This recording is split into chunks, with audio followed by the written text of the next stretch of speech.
So apparently if you get a phone call while you're making a video, it stops your video. So I'm just gonna keep going where we stopped because somebody decided to call me in the middle of the last video. And so I was talking about this slide, so that's where we're just gonna keep going. Gotta love trying to do technology. All right, so I talked about the pH scale. So we said 0 to 14, less than 7, it's acidic. The more, or the lower than 7 it is, the more acidic. The higher than 7, basic, the higher it goes. Closer to 14, the stronger the base. All right, so let's look at some problems. So they gave me the H3O plus concentration here, and they want to know the pH. So if I want to know the pH, pH is equal to negative log of the H3O plus concentration. So all I have to do is plug in my concentration. My 1 times 10 to the negative 2. This 1 doesn't really do anything, so it's really just 10 to the negative 2. And remember we said if we do the log of a 10, it just goes away. You could just put this in your calculator. I'm just kind of helping you do some mental math. So just negative 2. So my pH is going to be the pH of 2. Which, if you look right here, it's actually on my chart. Now let's talk about sig figs. So the sig figs depends on how many significant figures are in the number in the decimal point before the power of 10. Okay? So here, this is 1 sig fig, so my answer is just this. This number is 2 sig figs, so when we do this math, it'll be 2 decimal places, or 2 sig figs. All right, so lemon juice is a pH of a 2, so I could ask you, is that acidic or basic?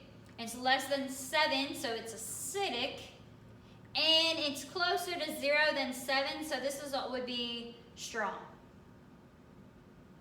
Okay? Usually I won't ask you directly if it's strong or basic, but I probably will ask you to rank things in order. So you would just rank it in order based on the pH.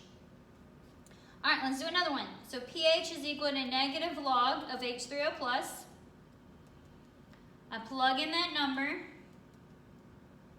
2.4 times 10 to the negative 5. Now, because this isn't a 1, I can't do my nice little shortcut. You actually have to just plug that number in. And when you plug in that, the log of 2.4 times 10 to the negative 5 is negative 4.62. Then you have to do this negative right here. So the pH is going to be 4.62. But since we only want 2 sig figs, it would just be 4.6. I'm not going to be so worried about significant figures, but just so you understand where they're coming from. So if you put 4.62, that's fine. So this is going to be right around this spot right here. So it's less than 7, so it's acidic. And it actually already told me that was a weak acid. And it's closer to 7 than 0, so you could say it's weak. All right, let's do some more problems. Now, these were just straight plug in the H3O plus concentration to find the pH. Another problem I could get is, what's the H3O plus concentration if I give you the pH? Go in the opposite way. So let's look at those. Calculate the hydronium ion concentration in a solution at 25 degrees Celsius in which the pH is the following. So what am I looking for? I'm looking for the hydronium ion concentration, H3O plus. And they gave me, you're late for class. Class is starting. Okay, they gave me a bunch of pHs. So if I'm looking for H3O plus, they gave me pHs. So I have to know, how does H3O plus relate to pH? Well, we know that. pH is negative log of my H3O plus. Okay? So let's plug this in. So I've got 4.76 as my pH. Is equal to negative log of the hydronium ion concentration. I want hydronium ion. I can't just divide negative log over it. That's not how it works. So I want you to get your calculator out real quick. Pause the video so you can get it out.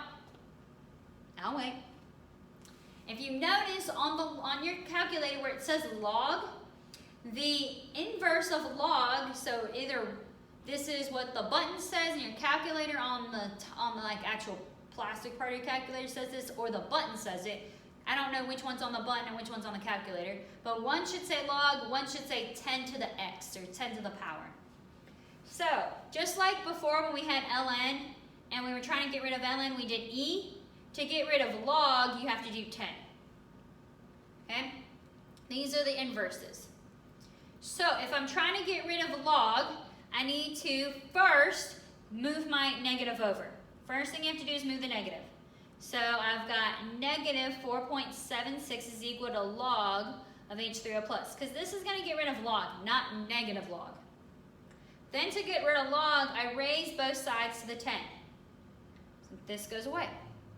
So the H3O plus concentration is 10 to the negative 4.76, but you can't leave it like that. You need to put that number in your calculator, and in your calculator you'll get 1.7 times 10 to the negative 5. Okay? Let's do it again. 11.95 is equal to negative log of the H3O plus concentration. Move it over, negative 11.95 log of my H3O plus concentration. Raise both sides to the 10. So H3O plus is 10 to the negative 11.95, which is 1.1 times 10 to the negative 12. Now you notice this number is a lot smaller than this number. This is the amount of acid. If you notice, this is a stronger base. This is a base, this is an acid. So if it's a base, it should have a lot less of the acid ion. This is an acid, it should have more of the acid ion. So you could kind of compare your answers to see, do they make sense? Now you can't look at this number and just know, is this number right or not? Because that's why we put things in the pH scale, because it's easier to look at 4s and 11s and stuff. All right, last one. 8.01 is equal to negative log of the H3O plus. Move it over, the negative, and we get that guy.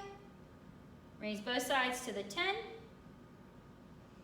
Your H3O plus, that was really bad handwriting. Getting lazy on my handwriting. Is 10 to the negative 8.01, which is 9.8 times 10 to the negative 9. And since this number is between these two pH-wise, we expect my concentration to be between the two concentrations. Okay? So that's pH. So that's how I find the pH if I'm given the hydronium ion concentration, and that's how I find pH, the hydronium ion concentration if I have pH. So now I can do both ways. Now, this is based on the acid ion. So my pH equation is based on my acid ion. What if I want to base it on my base ion? Base it on my base. So, if you notice, this is pH of negative log of H plus. So instead of talking about H plus, I want to do my base ion, which is OH. One of the things I want you to see is how these relate. So we said pH is negative log of H plus or H3O plus. If I want to do it on a base, it's going to be POH is negative log of my OH minus. So I want you to see some correlations. The P's stand for negative log, and whatever you're doing the P of, that's what you're taking the negative log of. So when you see POH, it's literally meaning negative log of the OH. If it's pH, it's saying negative log of the H. Okay? So those are your two, pH and POH. All right, so let's talk about if it's a neutral solution. So when we said it was a neutral solution, we said that the OH minus concentration was 1 times 10 to the negative 7. So let's plug that in. POH is equal to negative log of 1 times 10 to the negative 7. Log of 10 to the negative 7, remember this just cancels. So you get negative 7, which is 7. So on your neutral is 7 if you're talking about pH or POH. Doesn't matter, it's the exact same thing regardless of which one you're talking about. Okay? The reason is because of how KW relates. Because H3O plus and OH minus are both equal to the 1 times 10 to the negative 14, and when it's neutral, they have to be the same. Now, let's talk about how these two numbers relate. How do pH and POH relate? So I can actually take this KW equation right here, and I can actually relate it. So what if I wanted to take the P of all of these? So take the negative log of KW. Then the negative log of two things multiplied together is the negative log of one plus the negative log of the other. And then the negative log of this guy. Okay? So here, the negative log of KW, if this is the negative log of OH, that's POH. If it's the negative log of KW, then that's PKW. Is equal to negative log of H3O plus, that is just our pH. Negative log of OH, that's our POH. Negative log of 1 times 10 to the negative 14, the logs cancel, it's negative 14 times negative 1 is just 14. So this is another relationship that's going to be really helpful. And most of the time you'll see it with just this part, that the pH and the POH add up to be 14.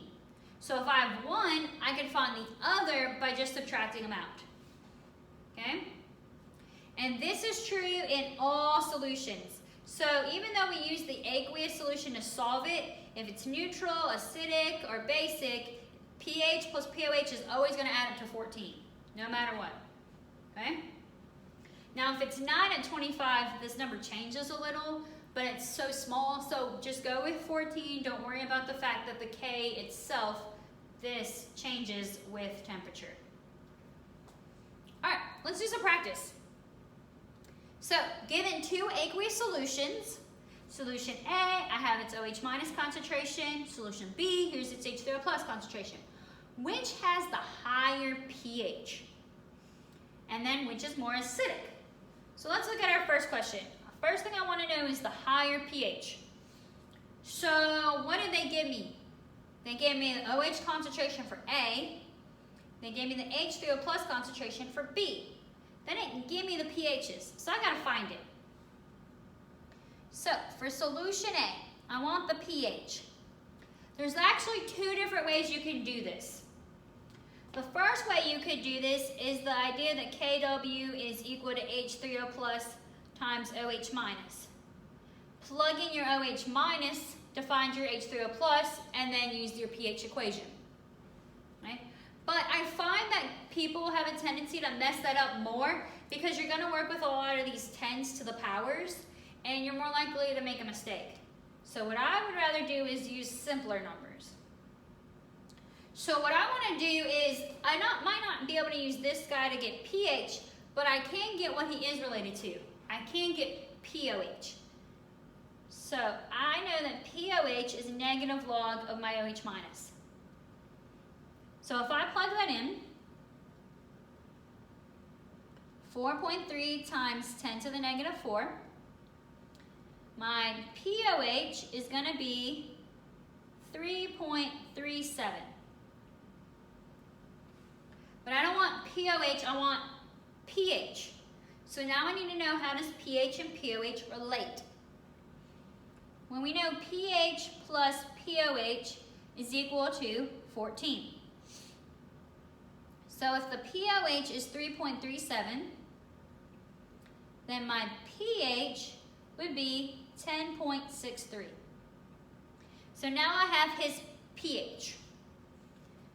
My question said who has the higher, so I don't know that answer yet because I need to put them in pH so then I can actually compare the numbers. Got to compare apples to apples. I can't compare apples to oranges or grapes or whatever. All right, so now solution B. I need to get his pH. He's simpler because he's already in acidic terms. So if I'm trying to find the acidic P, then I need to use I have the acidic concentration, it's easier. pH is equal to negative log of my H3O plus. So I just plug it in. Negative log of 7.5 times 10 to the negative 9. And that pH comes out to be 8.12. So now I have the pHs. So it says which has the higher pH. Okay? So solution A has the higher pH because he's at 10.63. Then they want to know who's more acidic. So the more acidic would be the lower pH. Lower pH, stronger acid, higher pH, stronger base. So the one that's going to be more acidic is the lower number, which is my 8.12. So the more acidic guy is solution B. So you definitely want to take your time and make sure you're reading to see what it says. Is it asking about acids? Is it asking about bases? All right, let's do some more practice. Calculate the pOH of the following aqueous solutions at 25 degrees Celsius. So I've got 0.013 molar LiOH and 0.013 molar BaOH2. All right, so let's do the first one. What am I looking for? pOH. What did they give me? 25 degrees Celsius, and for this part, 0.013 molar LiOH. All right, so I want pOH, and the only thing they gave me is this LiOH. So the first thing I have to figure out is for pOH, I know that pOH is negative log of the OH minus concentration. So if I had that concentration, I could just plug it in, like I did over here, where they just gave me this. But they gave me this for the whole compound. So first I gotta figure out, is that an acid or a base? And then what's the OH gonna be? So one of the things I could do is I can write how it's gonna dissociate. So this would separate into Li plus and OH minus. So it's gonna give me an OH. So that lets me know that this is a base. Remember, if it separates and creates OH minus ions, that means it's a base. That's our Arrhenius definition. Now, if this concentration is 0.13 molar, and I want this concentration, what's the relationship? It's a 1 to 1. So that means this concentration is the same thing. Similar to what we did with the acid problem, where it was a 1 to 1. So that means I can just plug it in. You can't always just plug it in though, you gotta check. So when I plug it in, I get my pOH is gonna be 1.89. All right, let's do B. Still looking for the pOH. 25 degrees, 0.013. But it's for BaOH2. All right, so same thing. If I'm looking for pOH, it'd be great if I had the OH minus. I don't have OH minus, I have this compound. So let me see what that compound is. So let's see how it separates. It's gonna separate into the Ba, which is a +2, and the OH minus, but there's 2 of them. Okay? It's a +2, it's in group 2, but also remember we can cross up our charges. There's a 1 here, cross up. Okay? So I have 0.013 of this. I want this. Is it going to be, is it a 1 to 1? Here it was a 1 to 1, so whatever number this was. Here it's a 1 to 2. So what that means is I have twice as much OH minus as I have BaOH2. So if this is 0.013, this is going to be 0.026 because it's twice as much. Because it's a 1 to 2. So the way you can think about it is 0.013 of the Ba stuff. It's a 1 to 2 of the Ba to the OH. So it's got to be times versus divide because the BAs have to cancel. So now when I'm plugging in my pOH concentration, I don't plug in the 0.013, I plug in 0.026. So that's going to give me a pOH of 1.59. So you got to make sure that you're plugging in the correct concentrations. So you have to look at if I have an acid or a base, whatever it is.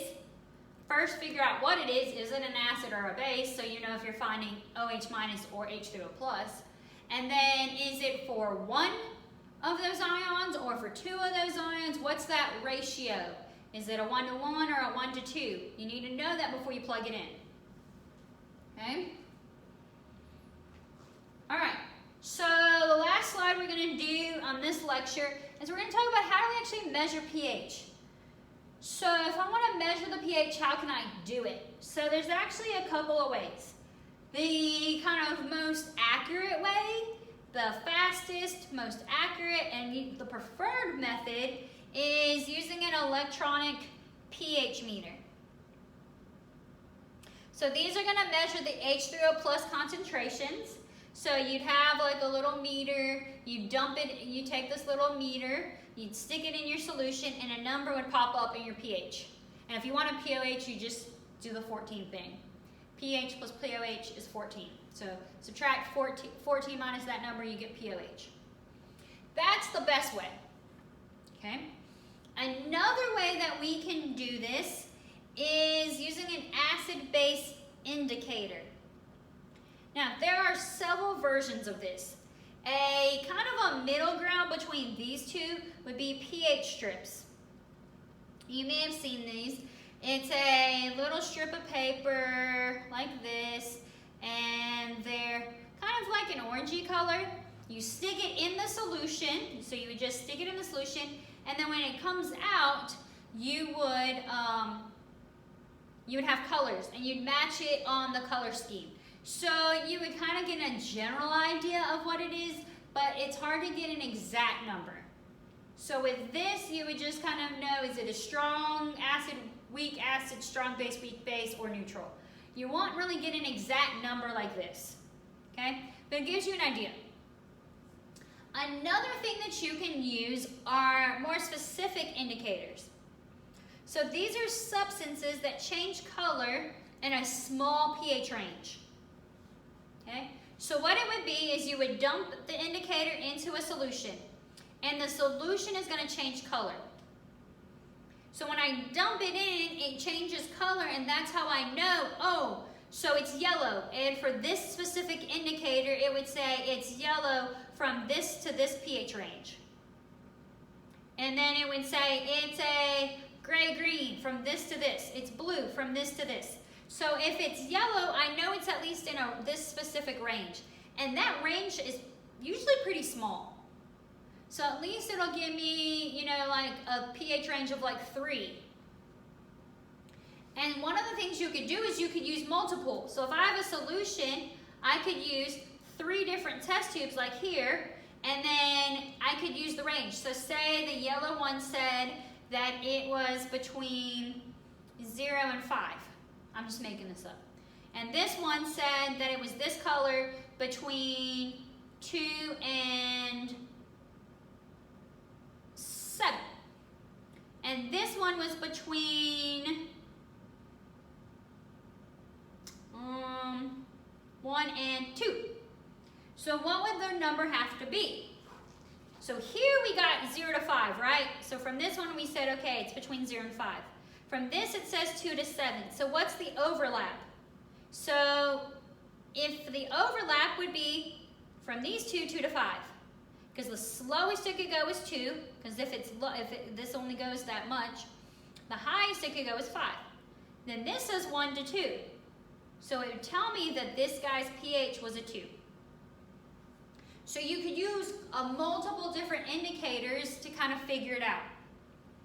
Okay? So some have multiple colors where you could dump in the same indicator to each test tube and it'll have different ranges.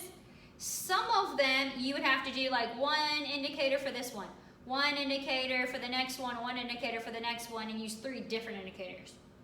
You've actually used an indicator. So if you remember the titration lab, so the titration lab, I know this was a long time ago. I think this was the very first lab we did this semester, actually. We had the long burette, and you had your Erlenmeyer flask, ooh, and then you dumped your stuff in, and it became a pink. I don't have a pink color, but this turned pink. Whoa. This turned a pink color. So it was clear, and then it went to pink when you hit your equivalence point. The indicator you used was phenolphthalein. It was colorless, it was colorless, and then it was one color.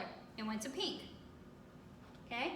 So for that one, it actually has a pretty big range. When it's basic, it's one color. When it's acidic, it's another color. So when it's acidic, it's clear. When it's basic, it's pink. So this one has bigger range. So if I wanted to get more specific, I would need another indicator to help me know the pH. Okay? People use these because they're really cheap and convenient, and they're inexpensive and stuff. So a lot of people like to use them. If you are doing lab this upcoming week, the one right after, actually, no, this is the lab for this week. Nope, I lied, sorry. I'm all messed up now that we were doing this. This would be the lab you would have been doing. So this past week, you just did Le Chatelier's principle. So this would have been the next lab. So you could look in your lab menu, and you could see, like, we would have tested a bunch of things. You would have seen a bunch of cool colors, and you would have had a guess and try to figure out what the pH was. So it's kind of a fun lab. But don't get to do it, but it's okay. All right, so we're gonna stop there. And on the next class, we're gonna talk about how do you solve and find the KAs. So remember we talked about KAs being, we can use the KA to talk about how acidic something is, how strong it is, weak it is. How do we actually find those numbers? Okay, so that's what we talk about next class.